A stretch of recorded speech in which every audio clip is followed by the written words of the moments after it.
Fala galera, bem-vindos ao canal Doutor Startup. Eu me chamo Saulo Miquiles e estamos aqui para fazer o 7º episódio da nossa websérie Direito de Startups na Prática. Essa websérie em que a gente vem pegando casos práticos de startups reais, casos reais, e vem comentando aqui sobre aspectos jurídicos dessas startups. A gente está se baseando nesse início aqui no reality O Anjo Investidor, que a gente sempre recomenda que vocês assistam. Então vai estar aqui embaixo o episódio 7º deles lá, o link para que vocês possam assistir. Assistam ele todo porque é muito educativo, vale muito a pena. E a gente faz aqui um conteúdo também educativo, comentando ali pequenos trechos, pequenos acontecimentos dos episódios do reality O Anjo Investidor, comandado pelo João Kepler, tá?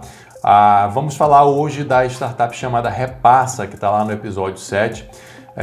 E vamos para já dar início ao nosso episódio, ao nosso comentário. Vamos ouvir o que o fundador da Repassa tem a dizer sobre a startup dele. O Repassa, da forma mais objetiva, é um brechó online. Pesquisando mercados, entendi o volume de peças que a gente não usa mais. A gente não usa 70% do que a gente tem no guarda-roupa em média. Então, vocês puderam perceber que a Repassa é um brechó online, ou seja, uma espécie de marketplace em que pessoas físicas podem deixar suas roupas, suas peças de roupas que não se utilizam mais, etc.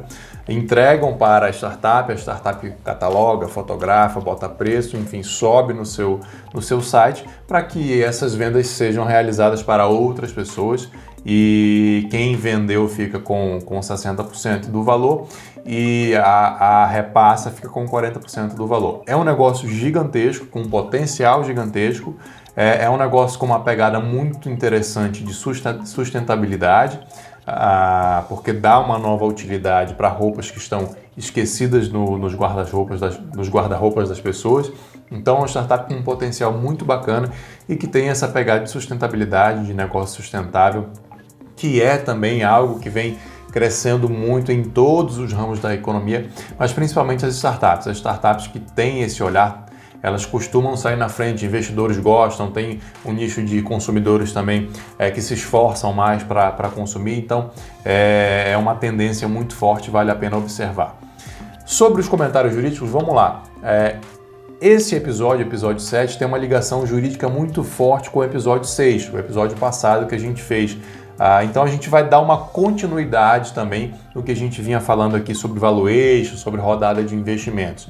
Então eu recomendo que você assista o episódio 6 nosso, se você ainda não assistiu, tá aqui embaixo também o link para que você possa compreender melhor desde o valuation. Então lá no episódio passado a gente fala sobre como é feito o valuation de uma startup e aí que a gente vai entrar no investimento, na parte prática do investimento, como que funciona a entrada desse dinheiro, para que esse dinheiro serve, onde que esse dinheiro vai entrar, e a gente vai entrar em dois assuntos aqui que são muito comuns no mundo das startups e que são falados em quase todos os episódios, nesse especificamente aqui da Repassa é muito falado também, que é o valuation pré-money ou pre-money, né? Ou valuation post-money ou pós-money no português aí misturado com o inglês, pós-money e pré-money.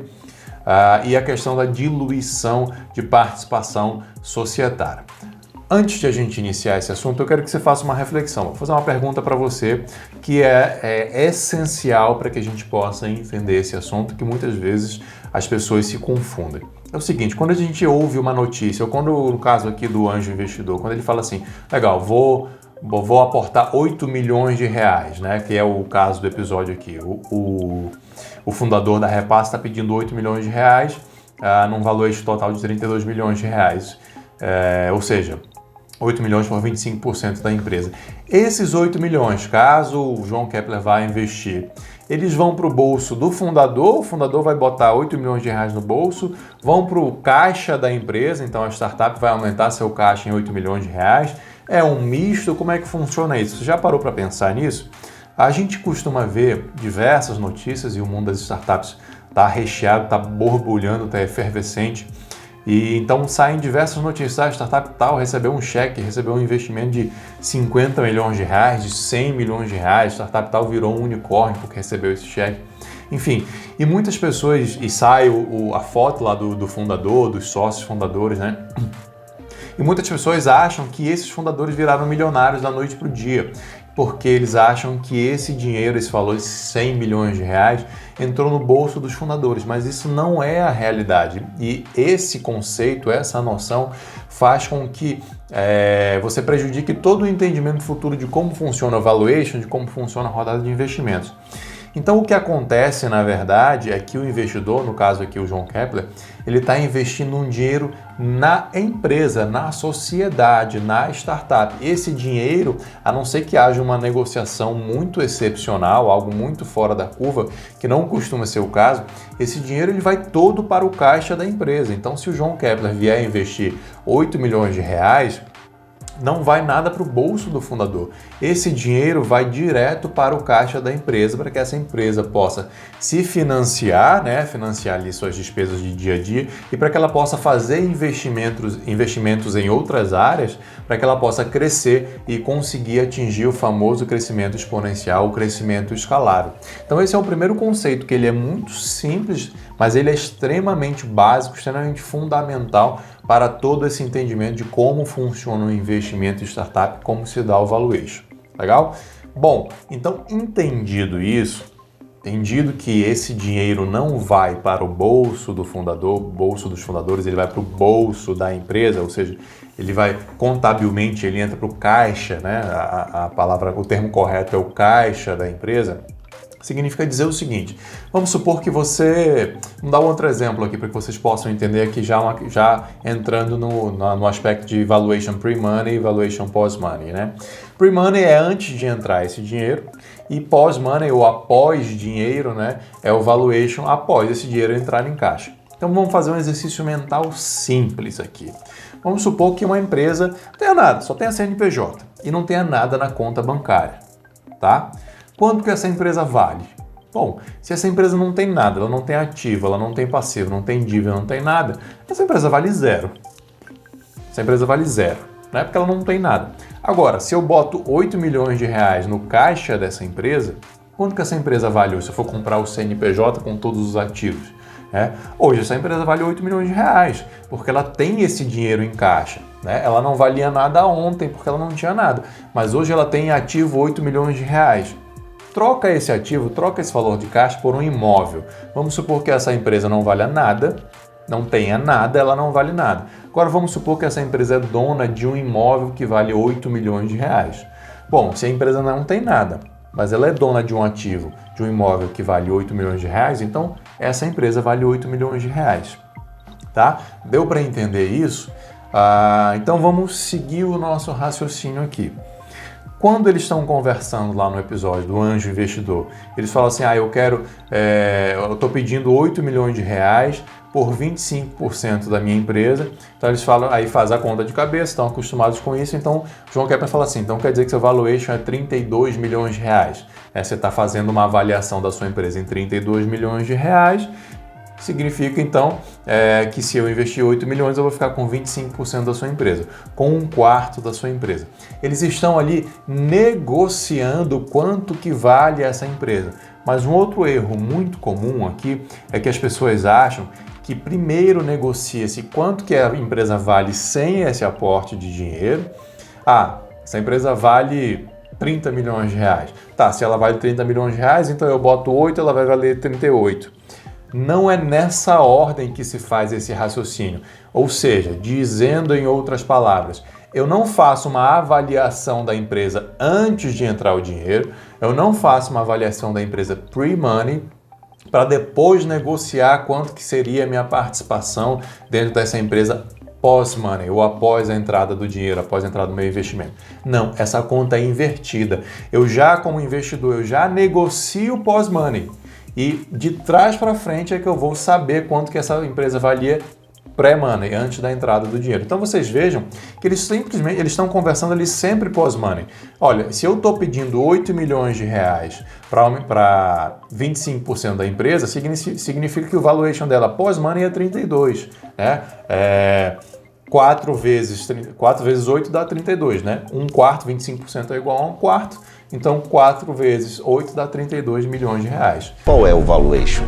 A gente está estimando o nosso post-money em 32 milhões, o que dá um 25% de equity para essa rodada. Explica pra gente o que é post-money. Post-money é o valor que a gente tem depois do investimento. Então, como a gente busca 8 milhões, com esse valor já no negócio, a gente chega a 32 milhões. Então, pré-money, 24. 24, exato, que é o valor equity, atual da equity. empresa. Um equity de 25% para essa rodada, que o equity acaba sendo em cima do post-money. Sempre pós-money. Essa conversa é sempre pós-money. Tem diversos mecanismos para avaliar quanto que essa empresa como que se chega nesses 32 milhões de reais. A gente falou disso no episódio passado. Vale a pena você ver, explicar como que como que se chega nesse número de 32 milhões de reais. Mas a verdade é que não se fala nessa negociação em pré-money. Depois é que eles vão fazer uma conta inversa. Mas eu quero que vocês entendam principalmente isso aqui que vai facilitar todo o raciocínio. Primeiro é que o dinheiro não vai para o bolso do investidor, ele vai para o bolso da empresa, para o caixa da empresa. E segundo é que essa negociação ela é toda feita pós-money. Então o João Kepler está negociando contando já que esses 8 milhões de reais dele vão estar na empresa, que a empresa vai ter esse dinheiro para expandir seus negócios, para fazer seus investimentos, e vocês vão perceber que ele sempre pergunta onde que vai ser utilizado esse dinheiro, porque esse dinheiro vai para a empresa, esse dinheiro é para que a empresa possa fazer o seu crescimento, tá? Então, pessoal, aqui, e eu estou usando os números desse episódio, tá? Para que vocês tenham essa compreensão melhor. Então, se chegou-se a uma negociação, e o João Kepler não contestou esse valor, de que é 8 milhões de reais por 1/4 da empresa, por 25% da empresa, então está estabelecido um valuation pós-money, após o dinheiro, de 32 milhões de reais dessa empresa. Legal? Acho que deu para vocês entenderem até aqui. Se não entenderam, faça um comentário aqui que eu respondo no comentário, faço outro vídeo. Enfim, a gente está aqui para fazer esse papel educativo, esse papel educacional para que vocês aí do outro lado compreendam esses conceitos. Agora, como que eu sei qual é o valuation pre-money, né? Antes da entrada do dinheiro, antes da entrada do investidor? Lembra do exemplo que eu dei lá no começo de uma empresa que não vale nada e uma empresa que vale 8 milhões de reais porque tem 8 milhões de reais em caixa? É o mesmo raciocínio. Tá, eu não sei quanto que vale a Repassa, a startup que a gente está tratando aqui. Eu não sei quanto que ela vale X. Hoje ela vale X. Mas se amanhã houve uma negociação a mercado que o João Kepler botou 8 milhões de reais por um valuation de 32 milhões, ou seja, essa empresa vale 32 milhões, mas ela só vale 32 milhões porque ela tem 8 milhões de reais em caixa, então basta eu fazer uma subtração desses valores para saber quanto que ela valia pré-money. Então, se essa empresa vale 32, mas é porque ela tem 8 milhões em caixa, então 32 menos 8 dá 24. Significa que o valuation pré-money dessa empresa é 24. Entenderam? Então vocês entenderam que o raciocínio, na verdade, ele é inverso, né? O mercado vai avaliar, é assim que é a praxe do mercado. O mercado vai avaliar esse valuation pós-money, então eu negocio já qual a minha participação societária pelos 8 milhões de reais, então eu vou botar 8 milhões e eu quero 25% dessa empresa. Isso indiretamente está fazendo um valuation na empresa. Se eu for fazer essa conta, regra de 3 ali, né? Se 8 milhões é igual a 25%, é 1/4 da empresa, então significa que 100% da empresa vale 32 milhões. Então eu cheguei a esse valuation. E o valuation pré-money, ele é indireto. Eu pego os 32 que eu fiz a conta do total, tiro os 8 milhões que foi investido, eu cheguei no valuation pré-money de 24 milhões de reais. Então, no caso aqui, a Repassa, ela tem um valuation pré-money de 24 milhões de reais, pós-money de 32 milhões de reais. Entenderam isso aí, pessoal? Assim que funciona o mercado, essa é a negociação que é feita, tá? E é por isso que se fala em valuation post-money e valuation pre-money, e vocês vão ver que em diversos episódios, e principalmente nesse específico, o João Kepler vai bater muito nessa tecla, mesmo que o valuation seja post-money, mesmo que seja depois do meu investimento, estou achando muito puxado, estou achando um valuation muito alto. Isso tem a ver com o fato de ele ser um investidor anjo, ou seja, de ele estar bem no início da cadeia de investimento, das rodadas de investimento que a gente explicou lá no episódio passado. Lembrando que é importante você assistir o episódio anterior, o link está aqui embaixo, tanto o nosso quanto o episódio do Anjo Investidor. Tá? Por quê? Porque a conta é feita pós-money, então ele está sempre batendo nessa tecla e mesmo assim tem alguns casos que ele acha que esse valuation ele está muito exagerado, que ele está muito exacerbado e aí ele não faz a proposta ou ele tenta baixar o valuation, ele simplesmente não faz a proposta porque ele acha que não vale a pena, já está muito além da fase de investimento que ele costuma investir, que é a fase anjo. Tá? Então vamos passar aqui para um outro assunto que tem tudo a ver com isso, que as pessoas costumam confundir também, que é o assunto da diluição. Tá? Diluição de sócios, diluição de investidores em outras rodadas, em rodadas anteriores. Que diabos é a diluição? Vamos lá. Vocês lembram lá do meu primeiro questionamento, quando eu perguntei o seguinte: este dinheiro vai para o bolso do sócio ou vai para o bolso da empresa? Ele vai para o caixa da empresa. E aí a nossa explicação foi de que esse dinheiro não vai para o bolso do sócio, ele vai para o caixa da empresa. Então, peraí, se esse dinheiro não vai para o bolso do sócio, não é o sócio que está vendendo participação societária. O sócio, então, se ele não está recebendo nada, ele não tem como estar vendendo ações, ele não tem como estar vendendo cotas, ele não tem como estar vendendo participação societária, porque ele não está recebendo nada em troca. Exatamente, perfeito. Mas, se tem alguém levando participação acionária, que é um investidor, participação societária, e não é o sócio que está vendendo, quem que está vendendo essa participação societária para que o sócio, para que o investidor que esteja entrando receba ações dessa empresa? Bom, quem está vendendo é quem está recebendo dinheiro. Se a empresa é quem está recebendo dinheiro, é a própria empresa que está vendendo ações dela própria para esse investidor. Então é a própria empresa que está vendendo ações dela própria para o investidor. As ações não vão sair dos sócios, os sócios vão continuar com as mesmas quantidades de ações. A gente vai entender isso já já. Mas se as ações não vão sair dos sócios, elas têm que sair de algum lugar, elas vão sair da própria empresa. Então a empresa vai emitir novas ações, ela vai criar novas ações para que ela faça a transferência dessas novas ações para o sócio, novo sócio, no caso aqui o investidor, para que ele possa ter a participação acionária dentro da empresa. Então, vou dar um exemplo numérico aqui para que vocês possam entender também esse mecanismo de emissão de novas ações e depois a gente vai entender o mecanismo da diluição. Vamos supor aqui que a Repassa tenha 1000 ações. Tá? Já é uma SA, ela tem 1000 ações para a gente facilitar o nosso entendimento. Vamos supor que a Repassa tenha 2 sócios, cada um com 50%. Bom, se a Repassa tem 1000 ações e tem 2 sócios, cada um com 50%, significa dizer que cada sócio tem 500 ações, metade do total dessas ações, 50% para cada um tem 500 ações. Legal. Mas está vindo o João Kepler, está colocando um cheque de 8 milhões de reais, entrando para o caixa da empresa, e ele, em troca desses 8 milhões de reais, ele quer 25% de participação nessa empresa. Ou seja, ele quer 25% do total das ações que essa empresa tem. Mas a gente já viu que essas ações não vão sair do bolso dos sócios, eles vão continuar com as 500 ações que eles tinham. Quem vai emitir novas ações é a própria Repassa. Então, ela vai emitir o número suficiente de ações para que o João Kepler, do total, da soma das novas ações emitidas com as ações antigas que os sócios tinham, que nessa soma total o João Kepler fique com 25%, porque ele está investindo para ter 25%. Então também tem uma regra de 3 aqui para saber quanto que essa empresa tem que emitir de novas ações. E no caso aqui, se ela tem 1000, ela vai ter que emitir aproximadamente 333 novas ações.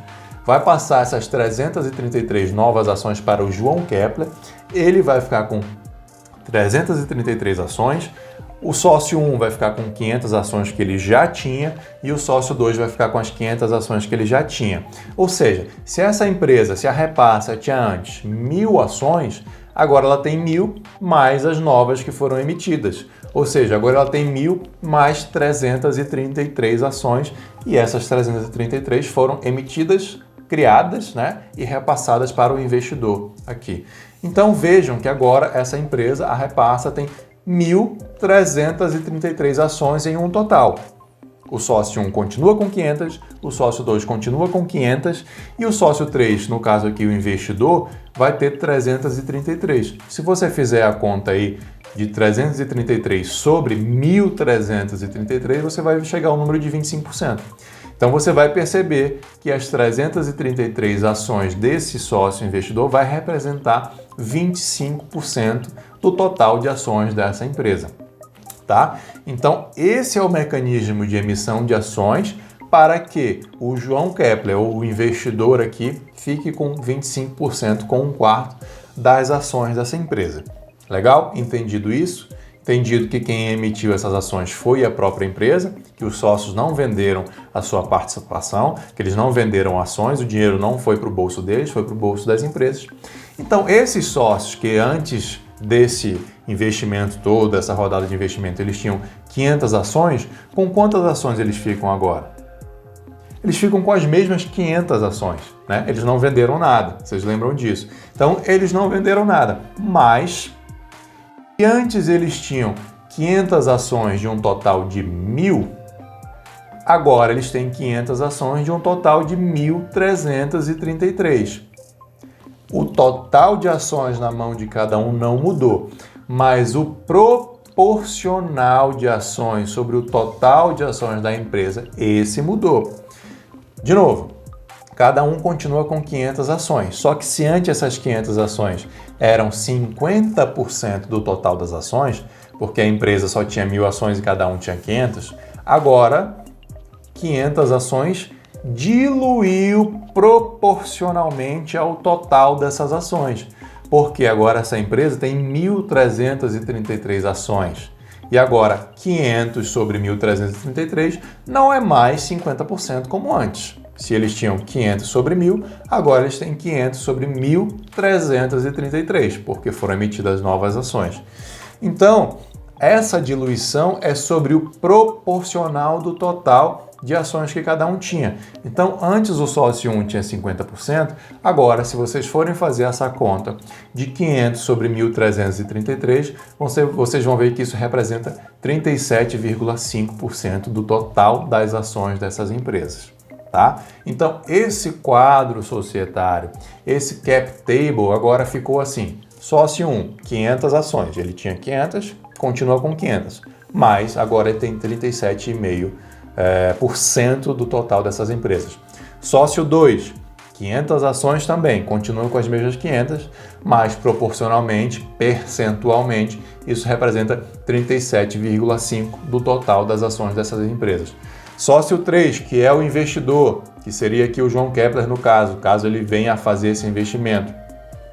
333 ações, que foi as ações que foram emitidas e transferidas para ele. Proporcionalmente, percentualmente, 25% do total das ações dessa empresa. Legal, pessoal? Esse é o mecanismo de investimento, é por isso que se fala em post-money e pré-money, e é isso que é a chamada diluição da empresa, tá? Eu sei que esse é um assunto pouco complicado, normalmente nós advogados não gostamos muito de matemática, a gente está falando aqui de regra de 3, então tenta puxar esses conhecimentos da matemática aqui. Esse é um episódio um pouco mais difícil de gravar sem ter um quadro branco, que os professores estão acostumados como eu, né? Sem um slide, sem um PowerPoint, mas eu espero que tenha dado para você entender, para você compreender esses conceitos aí do outro lado. Se não deu, faz essas contas aí, pega um pedaço de papel, tenta fazer essas contas até para você ir se acostumando com esse conceito, com esse tipo de raciocínio, tá? Mas se você foi e voltou no vídeo, viu 2 vezes, viu 3 vezes, pegou o papel, fez os exemplos, você não entendeu, não se preocupa, comenta aqui embaixo ou vai lá nas minhas outras redes, comenta, vocês sabem que eu estou completamente à disposição para que vocês possam entrar em contato comigo e eu tirar essas dúvidas de vocês, tá? Então, aproveita para se inscrever no canal, para curtir esse vídeo, para comentar aqui embaixo. Se inscreve e clica no sininho para que você não perca nenhum tipo de notificação. Quando você clica aqui no sininho, o YouTube te avisa toda vez que eu subo um vídeo novo aqui no nosso canal. Lembrando que essa websérie vai ao ar todas as quartas-feiras às 20 horas. Todas as segundas-feiras, às 20 horas também, a gente faz uma live sobre o assunto do mundo das startups, sobre direito de startups. E todo dia tem vídeos curtos, dicas rápidas, dicas curtas, para que você possa compreender melhor o universo das startups. Tá bom, pessoal? Um grande abraço para vocês, fiquem com Deus e até a próxima. Tchau, tchau.